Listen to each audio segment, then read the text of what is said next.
గీతా విద్యా పీఠం యొక్క ధ్యేయాన్ని వ్యక్తపరుస్తూ నే రాసి స్వరపరిచిన ఈ పాట మీకోసం. యోగేశ్వర శ్రీకృష్ణుని ధామం గీతా విద్యా ఆశ్రమ సౌధం, త్రిఖండపీఠం అఖండ పాఠం గీతా విద్యా ఆశ్రమ ధ్యేయం. योगेश्वर श्रीकृष्णुनि धामं गीता विद्या आश्रमसौधं, त्रिखण्डपीठम् अखण्डपाठं गीता विद्या आश्रमध्येयम्. सत्यसनातन अमृत विद्या इह परव्याप्ता अनंत विद्या. सत्य सनातन अमृत विद्या इह परव्याप्ता अनंत विद्या.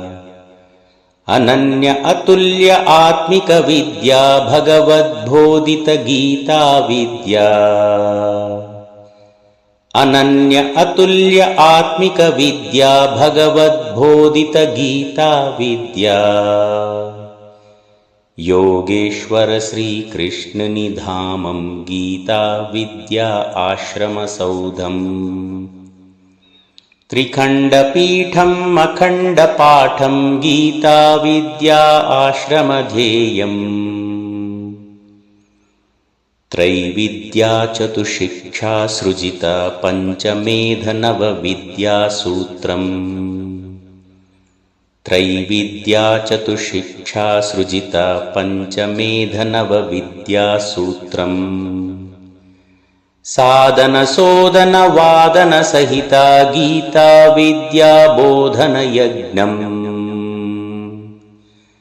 साधनसोदनवादनसहिता गीता विद्या बोधनयज्ञम्.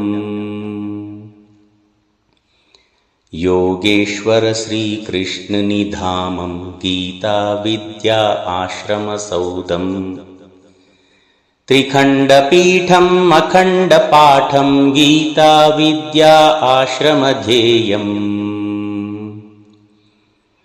भव्याधुनिका शास्त्रसमेता दिव्यसनातन विद्याभ्यासम्. भव्याधुनिका शास्त्रसमेता दिव्यसनातन विद्याभ्यासम्. भौतिकात्मिक ज्ञानसुसङ्गं बहुमुख प्रज्ञा साधनमार्गम्. भौतिकात्मिक ज्ञानसुसङ्गं बहुमुख प्रज्ञा साधनमार्गम्. योगेश्वर श्रीकृष्णुनि धामं गीता विद्या आश्रमसौधं, त्रिखण्डपीठम् अखण्डपाठं गीता विद्या आश्रमध्येयम्. योगेश्वर श्रीकृष्णुनि धामं गीता विद्या ఆశ్రమసౌధం. ఇట్లు మీ ప్రియమిత్రుడు గోపి వి ప్రసాద్. నమస్తే.